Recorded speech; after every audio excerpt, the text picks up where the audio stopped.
Shirley Anita Chisholm was the first African-American woman in Congress in 1968 and the first woman and African-American to seek the nomination for President of the United States from one of the two major political parties in 1972.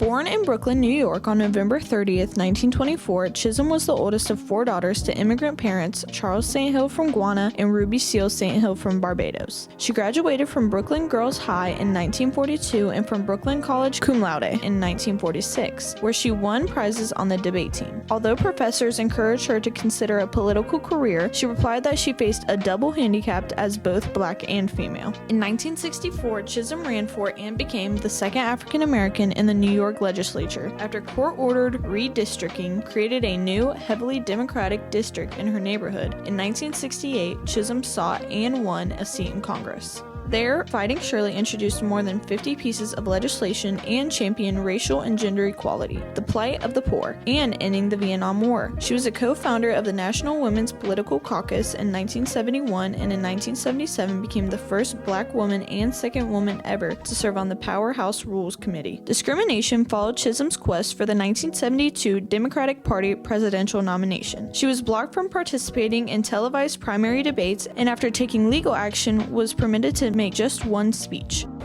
I stand before you today as a candidate for the Democratic nomination for the presidency of the United States of America.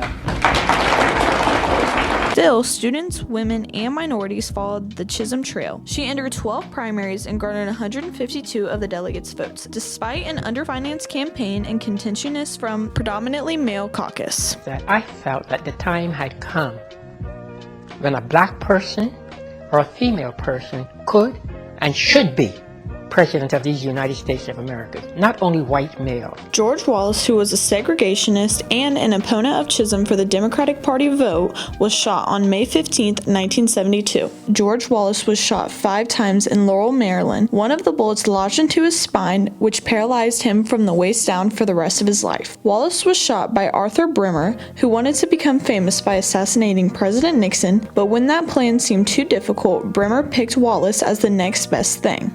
While Wallace was in the hospital, Chisholm visited him and sat by his bedside, even though he had made racist remarks towards her. Chisholm had even suspended her campaign to visit Wallace. After this act of courage and compassion from Chisholm, Wallace had decided to make a change for the better, and in 1979 he addressed a black church where he publicly apologized for his past discrimination and planned on transforming. This transformation not only included publicly renouncing racism, it also involved him personally asking black leaders for forgiveness, and as governor, he appointed a record number of African Americans to state positions. Wallace even crowned the first black homecoming queen at the University of Alabama.